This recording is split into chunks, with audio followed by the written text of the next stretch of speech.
ससुराल में वह पहली सुबह आज भी याद है। कितना हड़बड़ा के उठी थी, ये सोचते हुए कि देर हो गई है और सब न जाने क्या सोचेंगे। एक रात ही तो नए घर में काटी है और इतना बदलाव, जैसे आकाश में उड़ती चिड़िया को किसी ने सोने के मोतियों का लालच देकर पिंजरे में बंद कर दिया हो।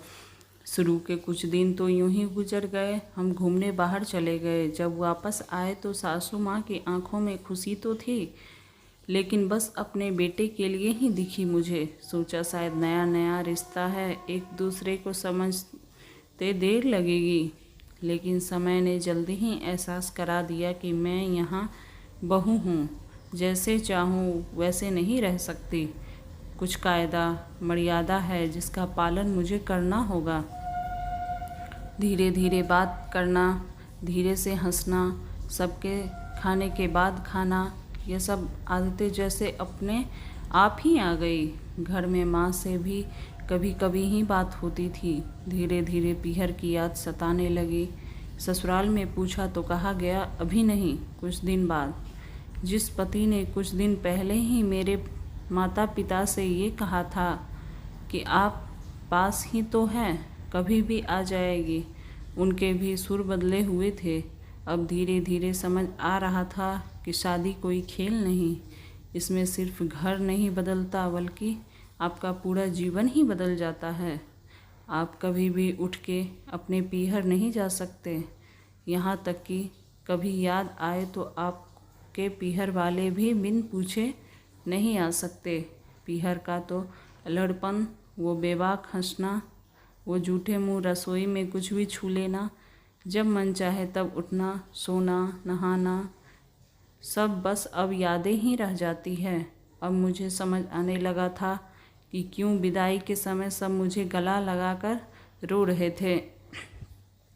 असल में मुझसे दूर होने का एहसास तो उन्हें ही हो रहा था, लेकिन एक और बात थी जो उन्हें अंदर ही अंदर परेशान कर रही थी कि जिस सच से उन्होंने मुझे इतने साल दूर रखा, अब वह मेरे सामने आ ही जाएगा। पापा का ये झूठ कि मैं उनकी बेटी नहीं बेटा हूँ, अब और दिन नहीं छुप पाएगा।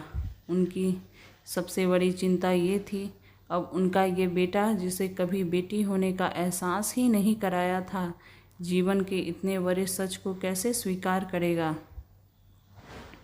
माँ को चिंता थी कि उनकी बेटी ने कभी एक गिलास पानी का नहीं उठाया, तो इतने बड़े परिवार की जिम्मेदारी कैसे उठाएगी।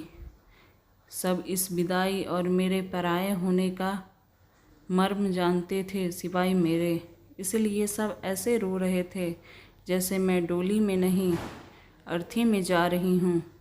आज मुझे समझ आया कि उनका रोना गलत नहीं था। हमारे समाज का नियम ही ये है, एक बार बेटी डोली में विदा हुई तो फिर वह बस मेहमान ही होती है घर की। फिर कोई चाहे कितना भी क्यों न कह ले कि ये घर आज भी उसका है, सच तो ये है कि अब वो कभी भी यूं ही अपने घर, जिसे मायका कहते हैं, नहीं आ सकती। हजारों समस्याओं और परेशानियों आने पर भी उसी को हल करना है, हंसते हुए, गम छुपाते हुए। क्या यह तपस्या से कम नहीं है? अनजान जगह को सुधार कर अच्छा बनाने का काम करना, क्या कहेंगे आप? आपको ये कहानी अच्छी लगी हो तो प्लीज़ मेरे चैनल को लाइक एंड सब्सक्राइब करें और कमेंट करना बिल्कुल भी ना भूलें। धन्यवाद।